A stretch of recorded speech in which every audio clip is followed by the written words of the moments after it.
3, 2, 1, go. Today is the 8th of May. It is 1:05 p.m. We are at Mount Everett Regional School, Sheffield, Massachusetts. We are interviewing Robert W. Gay.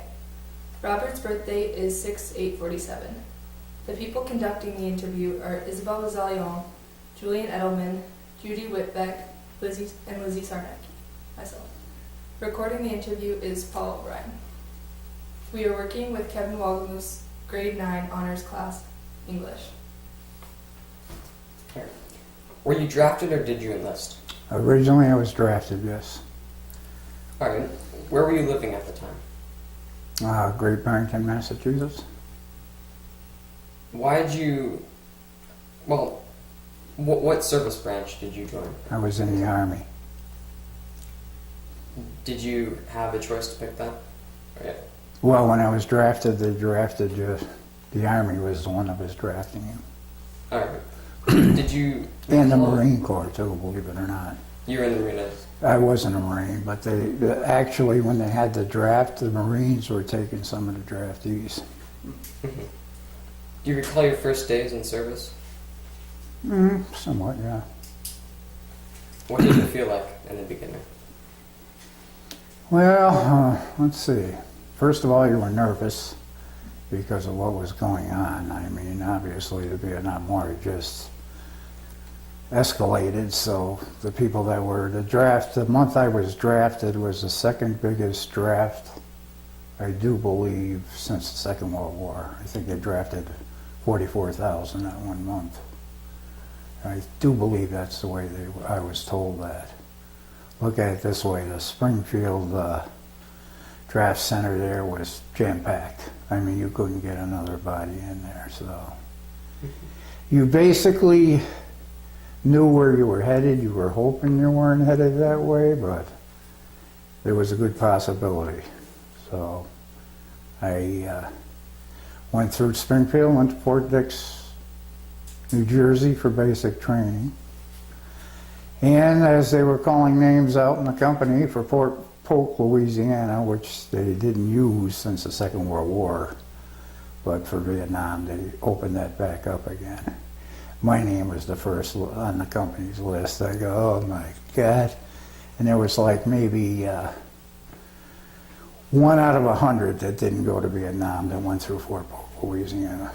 That was basically one. And after it was all over with, I'm glad I went through there because it was excellent training.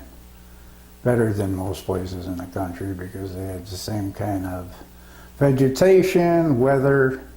You know, it was hot, it rained, same kind of trees, palm trees and everything else. So I was glad I went through there. So those are the beginning. That's what I remember most of all about it. It was good training, excellent training. And like I said, I'm glad I went through there as a survivor. But as far as instructors go, and you know, what kind of instructors did I have? They were excellent. Most of them were returnees from Vietnam, so they basically knew what you needed, well, how to train you, or what you needed to know. So if you didn't learn it, well, you didn't learn it, but it was available. Did you feel comfortable around them? Mm-hmm. Very comfortable. All right. So, which war or era did you serve? I was there for the Tet Offensive in 1968. And do you remember your arrival and what was it like? My what? Arrival. I flew over on American Airlines. They flew us over on Commercial Airlines, which was kind of nice. 22-hour flight from San Francisco to Hawaii to Japan and into Vietnam. So you had a lot of time to think about it. But there was, when I arrived, I forgot if I think I got there in the daytime, as I remember. There was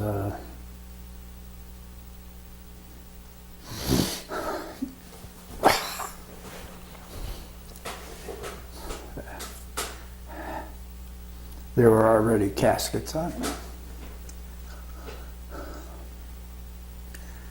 Runways. So, you know what you're getting into. As I can say. So it was quite an arrival. And from there you went to the holding area, which they distributed out to your units where you were going.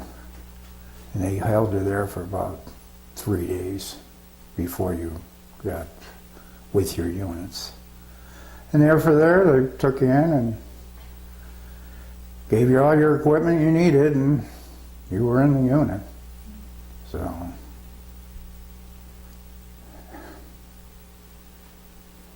and go ahead, ask me more.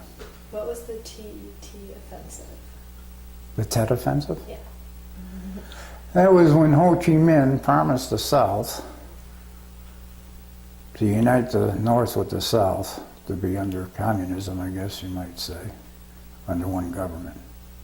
So in order to do that, he had to push us out of there, which he didn't. We left on our own. But it was very fierce fighting. And from the north, you had the NVA. From the south, you had the Pajama people, I call them, which worked in the paddies during the daytime and carried a weapon at night. So at least the NVA was the regular army from the north, which were basically like us. Very fierce fighting and smart.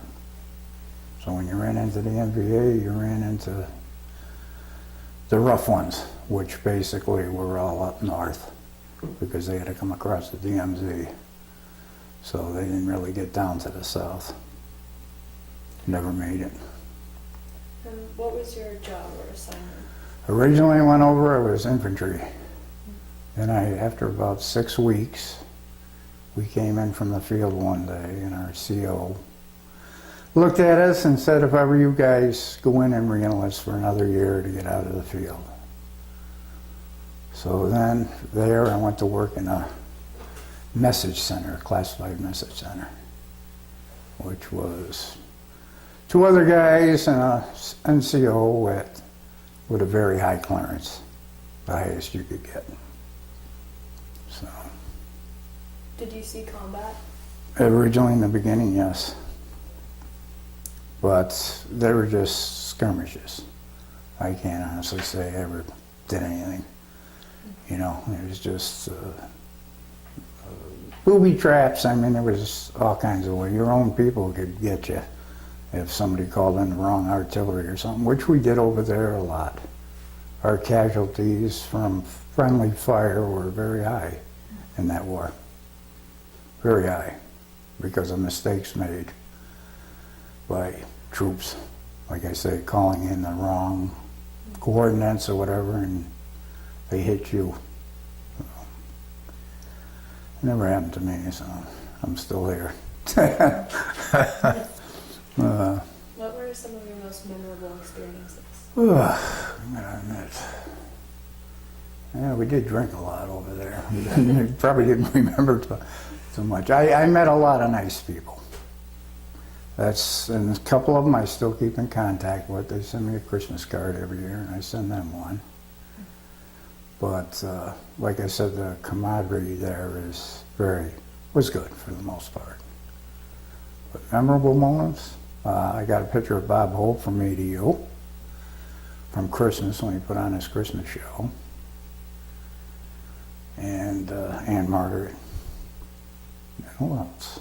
What else happened that I can remember that was memorable? I think that show there was probably the most memorable. He was a nice guy. Were you a prisoner of war? No. Were you awarded any medals or a citation? I have the Bronze Star and 3 Army Commendation medals. And how did you get those? 2 of them for service and 1 for acts, that I did. Not bravery, or, you're in a situation and you show more than the next guy. So they award you a medal. You said you enjoyed the drinking. Well, I didn't say enjoyed it. We all did it. Alright, yeah. I mean, I'm not saying we all did it. I mean, other people smoke pot and everything, but me, I took the alcohol instead. There wasn't really, what do you want to say? The best thing they had there is the NCO clubs, which at the time I was an NCO, where they would have bands and entertainment there where you can drink and we got to get out of this place, you know, you want to go home and everything else. So we look forward to that when you get there, and played a little basketball. We stuck up a post with a rim on it, and we used to play ball when we had a chance. 4 or 5 day card games when we had nothing to do.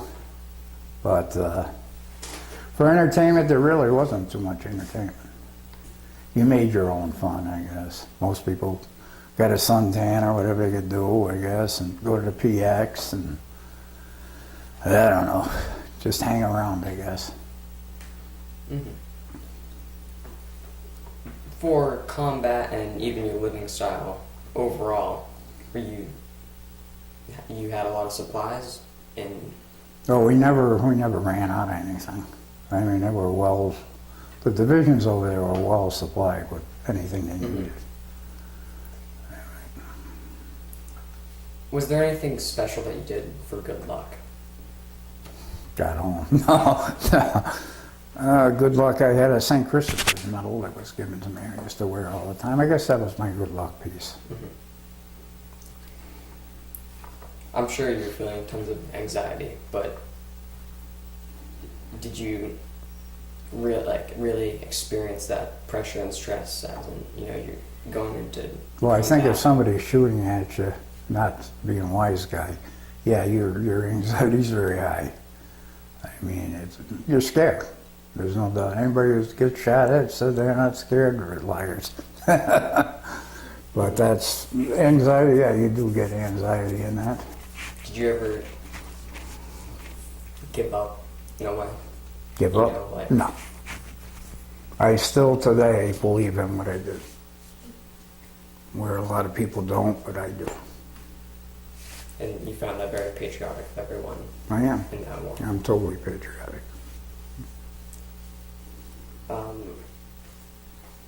What did you do when on leave? Well, let's see. I went to Vung Tau. They used to give you a 3-day R&R in the country, so I went to Vung Tau. And we raised hell. It was an R&R center. And I also went to Australia, which was nice. I had a great time. In fact, they were short on fuel at the time, I do believe, and we got extended. If you had money left, they extended your stay. So instead of 10 days, I think I stayed for 17 because I saved my money. Mm-hmm. But I had a great time there. Were there any humorous moments or times that you like to joke around with people? That Do I? Yeah. Yeah, I like to get around. Yeah, I do. I like to get around. Were any of the people in your unit or, close to you, were all of them very friendly and social, or? Most of them. Well, you had your skirmishes. You're so clustered together all the time. It's probably like getting married with your wife, the same room. But, it's, there's times where you get a little out of hand, or, somebody might say something you don't like or whatever, and, it ends quick, though. It's not too bad. The people I was around, I enjoyed. Trusted them. Depended on them, it's that type of deal. Are there still people from your unit that you know today? Yeah, Or- there's a couple of them I still got in contact with them. Mhm. Both of them are down in New York. Did you keep a personal diary? Or And okay. it's all right there. Really, I never really, only the letters I wrote back home, that's about probably the only documentation I have. But, So you kept in good touch with your family. yes. They did have a situation there where you could call home, which was done over a shortwave radio. And you'd go from, there'd be, the guys would line up, and if you had a phone available, they would get in touch with a short ham radio back here, and from that ham radio they would call your house or whatever. Oh yeah, I only did it once. I needed money. No. But you could contact like that, and you can make a phone call. Depending on your rank was who had priorities. If you were a captain, obviously, over a PFC, I mean, you were going to get the call first. But for the most part, you could at least get a few calls a year through there if you tried or wanted to. But it was pretty neat, over, talk on the phone. How you doing today? Over. On a regular telephone, and then whoever was on the ham radio on the other end would have to. What happened was you went to the ham radio, and then that guy had to go to your house, or whoever you called. So he was the medium in the whole thing. So you went through there, and you always had to remember to say over, because that allowed him to say something, I guess. I don't know. It was weird, but it was nice. I mean, if you wanted to hear a friendly voice, you called home. But Do you recall the day your service ended? yeah. Where were you? I was in Seattle, Washington. I came in through there. Fort Lewis, I think it was. And they processed us, which was a long thing. It probably took like 26 hours of being awake and going through this, going through that, debriefed, all that. There was a bunch of stuff. But yeah, and we flew in the Air Force Base, and there was all the protesters out there calling us names and everything else, throwing rocks at us, and yeah, it was not a happy time back in those days. It was. You look at today the way you're treated, and it's very nice that they finally recognized that war and the people that were in it. I mean, it was one of those things I think we would rather sweep under the table, but it's there. I think in school they should teach the kids about that. There's more than Iraq and everything. That war there we lost many, many people. But they don't try not to recognize that because of the way the situation it was. Went from a policing to a pull-out war, which was money, was a big factor in that. People got very rich over that war back here in the United States. But like I say, I believe in what I did, and I'm proud I did it. What did you do in the days and weeks after your service? Let's see. I got out and relaxed for a while. And I went to BCC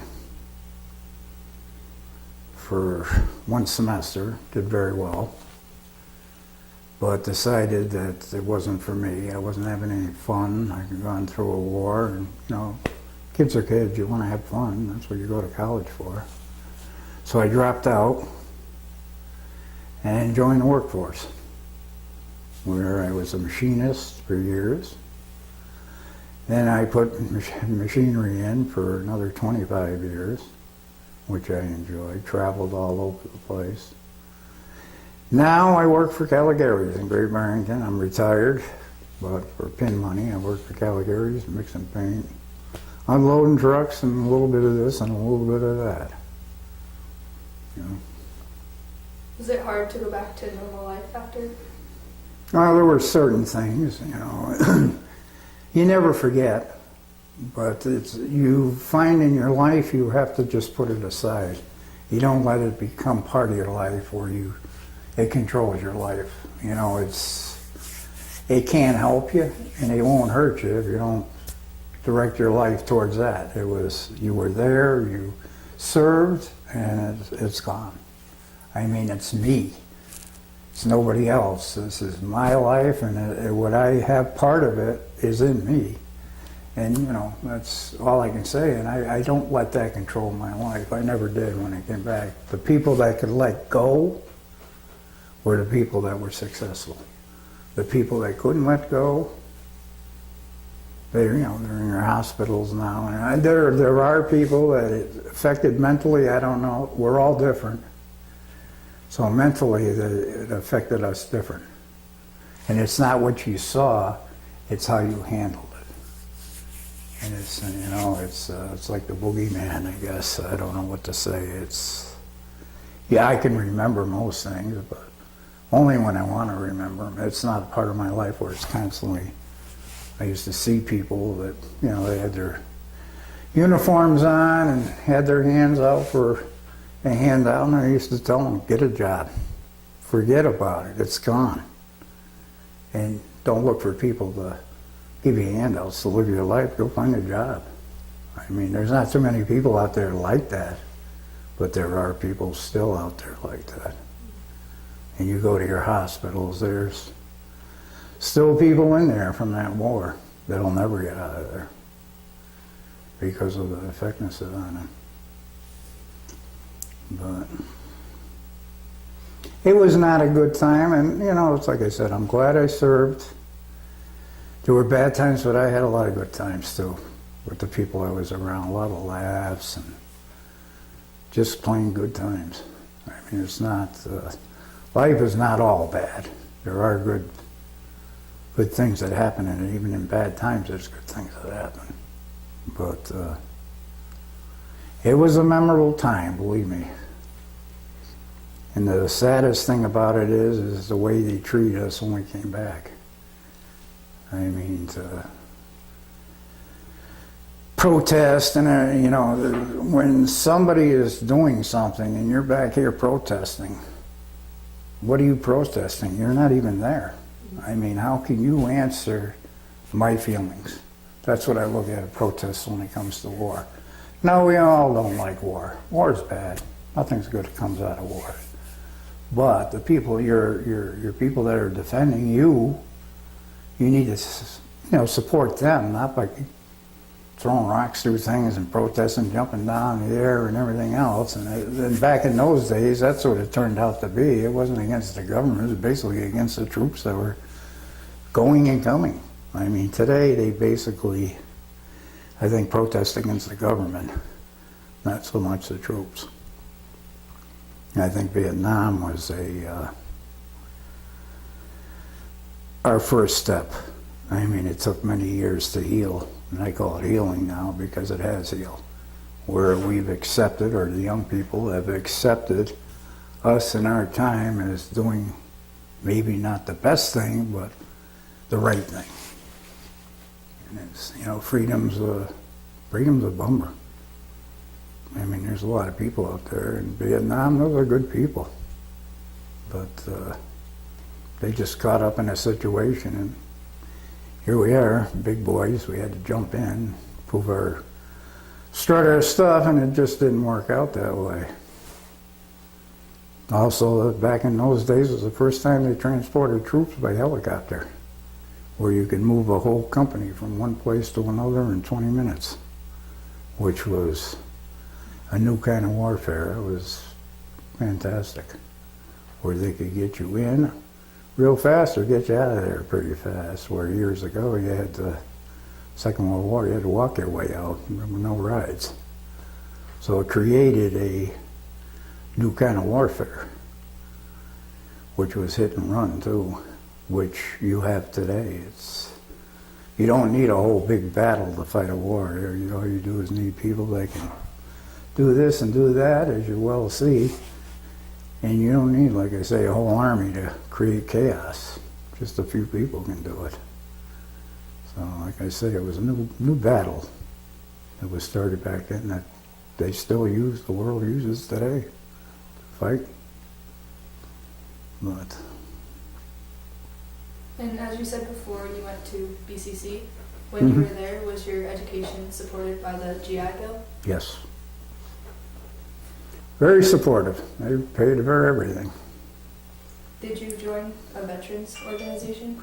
No, that I haven't done. They've been trying to get me into VFW for many, many years, and of course Bob says, yeah, I'll fill the paperwork out, and just never done it. Believe me, I support the VFW. I'm embarrassed by it, to be honest with you. I should have joined and I didn't. And the VFW is a good organization too, so. Then maybe this right here will get me to sign the papers and get in before I die or something. I still have people hounding me. They actually brought the paperwork to me. Will you sign the paper, sign up for it? Yeah, okay, I'll give it back to you next week, and never do. Something I never got to.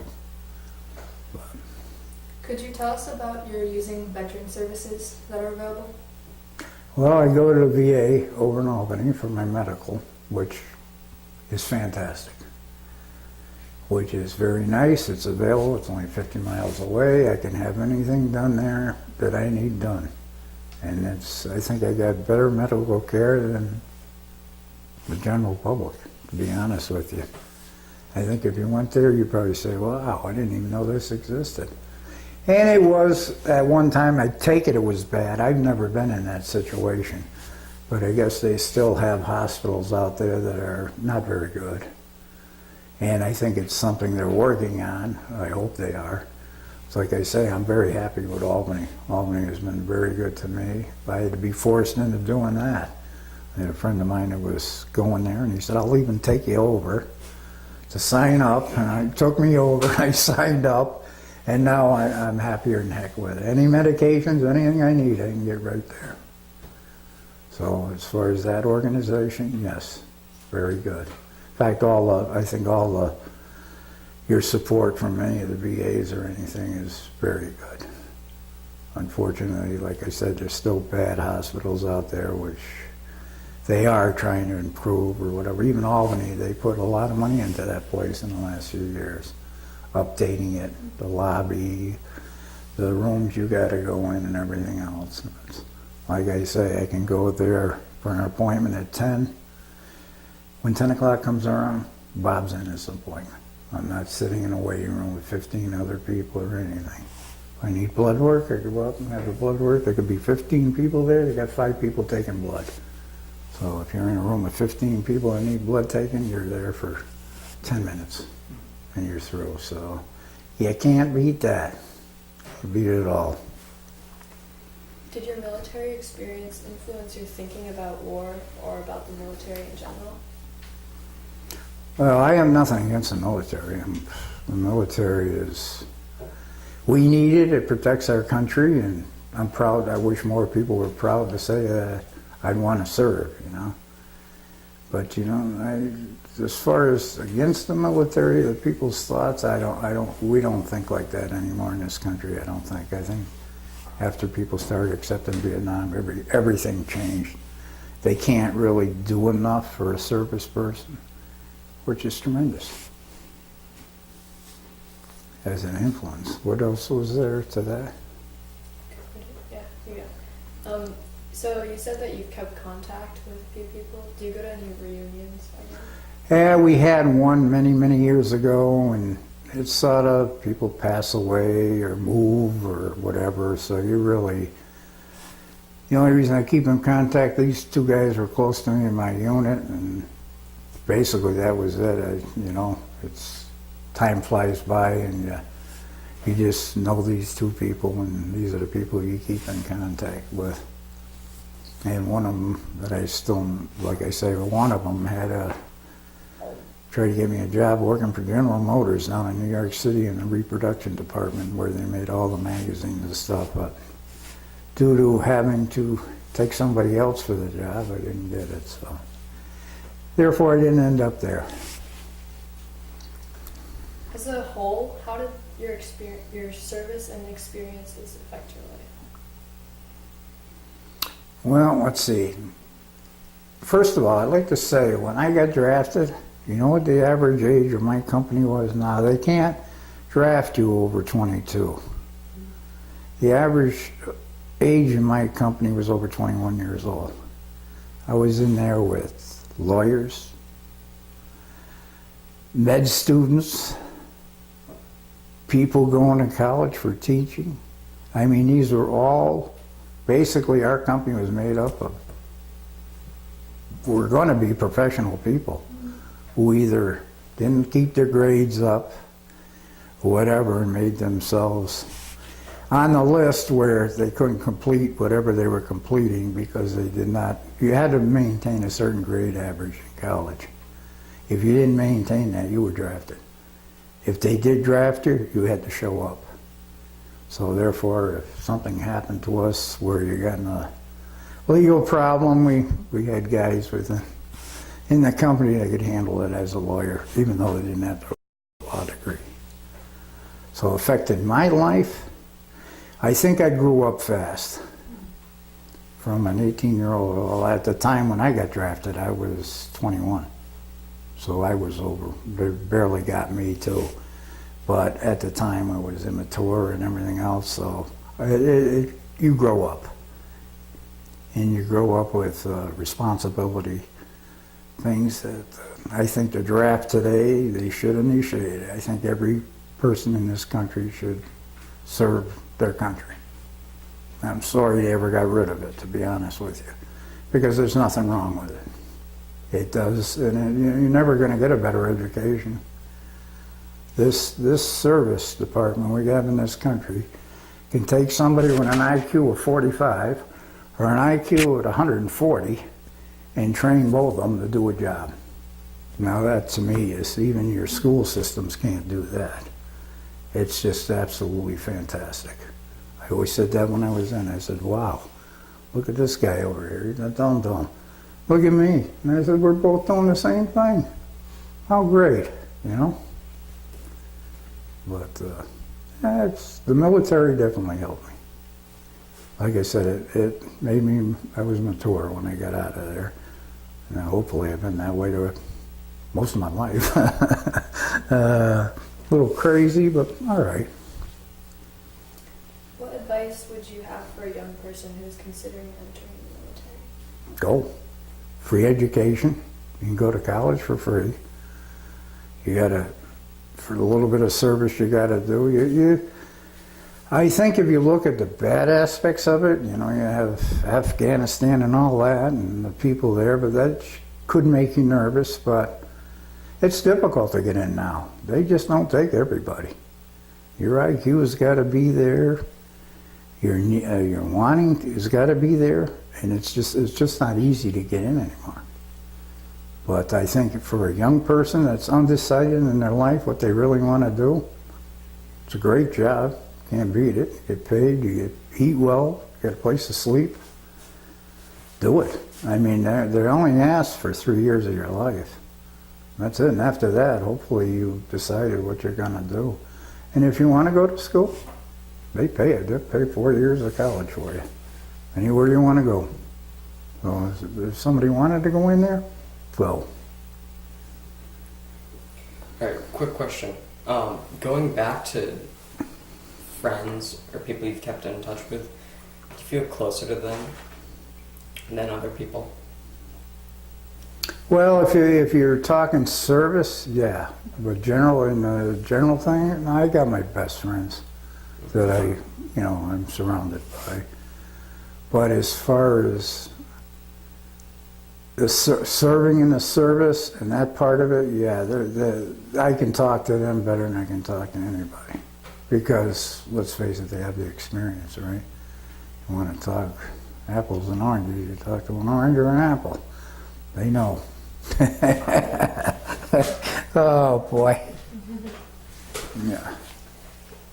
Would you say that today the Vietnam War and your experiences are recognized enough, or that they should? I think they've done a wonderful job on it myself, as a person that served. Yeah. I mean, when I originally got out, I hated people. I said, why do you treat me like that? I didn't do anything wrong. But today, they can't do enough for you. I mean, I've been at places where they said, any veteran, please stand up, and you stand up, there's 6,000 people there, and they're giving you a standing ovation. How can you beat that? I mean, years ago, they throw an egg at you, or a rock, and today they clap for you. Or on Veterans Day, somebody come up and shake your hand, thank you for your service. That's nice. Is there anything you would like to add that we have not covered in this interview? Did I talk for a half hour?